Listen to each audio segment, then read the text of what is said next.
This market update is for April 18th, 2011. This video is for educational purposes only, not a recommendation to buy or sell any stock or ETF at any time. This is Ron Walker from thechartpatterntrader.com. If you're interested in seeing these videos continue, please take the time to go to thechartpatterntrader.com and make a donation today.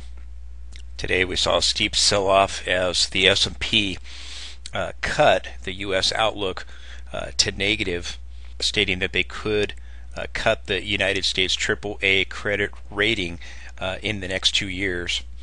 We know our debt is increasing faster than our GDP, with 3% of GDP growth. CNBC reported today that we would be at 90% of GDP by 2013. Again, this is a big deal, and what I've been saying for the past year is going to be the next big issue, and that's the debt crisis. So it looks like S&P wasn't too thrilled with any of the proposals made, none of them drastic enough to turn things around, giving us a long overdue wake-up call. Ultimately, we know that rates are going to have to go up. At some point they will be forced up.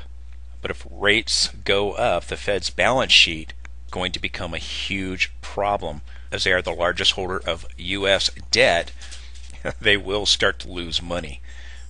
Take a look at the S&P 500 15-minute chart. We saw that gap lower right there at the open. The sell-off took us down to key support at 1294, and then we had a rally off of that level of support back to the 50-period EMA here in the 15-minute time frame. But here you can see the reversal beautifully. Talked about the chance of rallying up a little bit higher to my target of about 1327. Well, we hit 1322, slamming into this previous level of support, now turned resistance. And here you can see a beautiful classic example of support turned resistance. Here you can see that 10-day moving average pushing down quickly, curling over there. It was at higher levels, as we discussed, 1327, then 1326.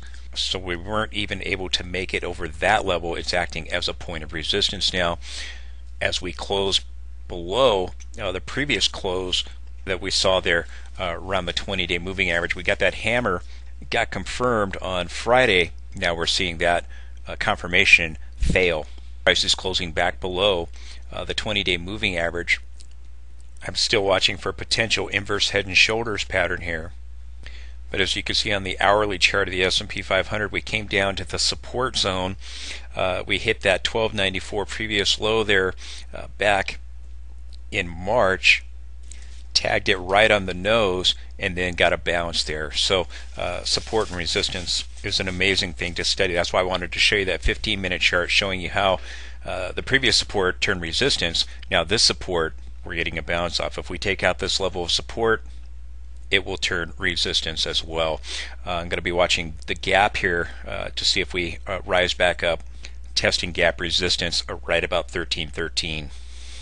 We still have a sell signal on the ADX. Seeing the ADX line bottom out and begin to rise now. Prices did close back below all three moving averages. This is typical of a stage 3 distribution phase when prices jump up and down above and below the moving averages as they crisscross back and forth, and that's what we're kind of seeing here. Although for the moment they are in a bullish arrangement, prices are below all three of them. If we continue to see weakness in price, we should see another bearish alignment of the moving average trio. I think we will move back to this trend line and test it from the previous minor low at 1249. And around that time, I think we will probably attempt to break that trend line and attempt another bearish alignment of the moving average trio, which would usher in a stage 4 decline. Now we're seeing these various stages marked here in blue in the hourly time frame, but the bigger picture here in the daily time frame as well as the weekly time frame is a very large stage 3 base setting up here, which will likely produce a full-fledged reversal. Looking right now like a little double top pattern. Again, you can know the exact moment when a reversal transpires watching for a 1, 2, 3 reversal. Here it is on the S&P 500 daily chart. We've already seen a 1, 2, 3 reversal on the hourly chart. We had this rising wedge going on up to rising resistance. We saw that trend line break, we hit the low, we rose back up, we challenged the previous peak at 1344, we didn't make it, and then we moved on and made a lower low, bringing about the 1, 2, 3 reversal in the 60-minute time frame. Now here in the daily time frame, we have the larger 1, 2, 3 reversal based on this black trend line right here. We breached that trend line, we came down, we hit 1250 here, we rallied up, we tried to challenge it, we couldn't do it, hitting 2. The 2 refers to the attempt to resume the previous trend before prices crumbled below the trend line. That move failed, and now we're watching to come down and to see if the 3 of the 1, 2, 3 reversal will take place. The 3 refers to the moment when prices close below the low that was established after the trend line originally broke. So that's what we're watching for right now. So if the inverse head and shoulders pattern fails, then we could see prices come down, break this trend line, and then ultimately take out 1250. So the places to be watching are really about the 1290 area, right in that range for the break in the trend line, and then 1249. I'm watching technology very closely. Here's a semiconductor daily chart, watching for a 1, 2, 3 reversal here as well. But the thing about this chart that is interesting to me is that we rallied up, we formed this little rising wedge, we saw a breakdown and back test. We're now resting on this major trend line going back to the summer lows. I'm going to see if it breaks. That would be a big blow to the tech sector. But the thing that gets me is that we're finding that prices are trapped below that 50-day moving average. So if this trend line breaks, we could continue to see prices come down and take out this 32 area, get the 1, 2, 3 reversal here as well. And we continue to see this bearish triple M signal that we got on the histogram, mark that low. The signal that occurred at early April there on the 8th, that signal, when we broke below that 10-day moving average, has proved to be a great signal for momentum traders. We broke down below the 10 and we have not been able to move back above it. This marks our 7th session below that 10-day moving average. So momentum remains on sale and our trend-based indicators remain on sale with the ADX. Our moving average crossovers and our market breadth indicators remain bearish as well. BPI continues to remain bearish from the 12th. The crossover methodology with the moving averages.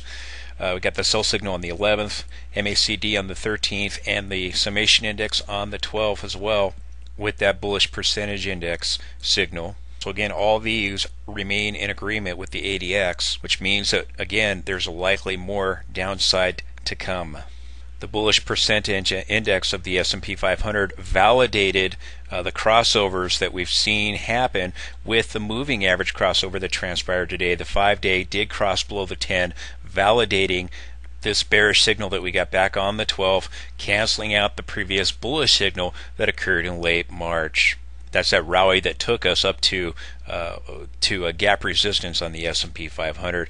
The New York Stock Exchange bullish percentage validating that as well, with the 5-day moving below the 10, with the bullish percentage index below both of the moving averages. With all those signals, again, there's just no reason to be bullish here, although we could attempt to rally back up and to gap resistance or even fill the gap. We're finding resistance here on the hourly chart at that 50-period moving average. We have lower highs and lower lows on the lower boundary of our high-low price channel. We're going to watch and see if the upper boundary begins to move lower as well.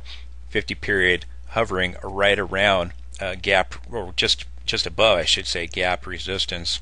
So if we did attempt to rally, I would expect to find more sellers at these levels. If you want me to continue these updates, I hope that you would make a donation. It can be discouraging when you give something your all and then you get a lackluster response. So if you're interested in helping out, go to thechartpatterntrader.com and make your donation there. Lastly, I wanted to point out we're tagging the 50% retracement from the low that we made there in March. And I think I called the left shoulder earlier in the video the March low. It's the February low. The March low is the potential inverted head here of the pattern. So let's watch our Fibonacci's as well. We have our Fibonacci 61.8 coming in at 1284, which is this support right here, which was our back test of the 50-period moving average. When we first broke below the 50, We back tested it immediately and found resistance there. Now we've come back up to it once again and found resistance as well as the midpoint of our 60 period channel. So there's a lot of resistance there to fill the gap or at gap resistance. Those levels right there. Please don't forget to make a donation. Have a great day.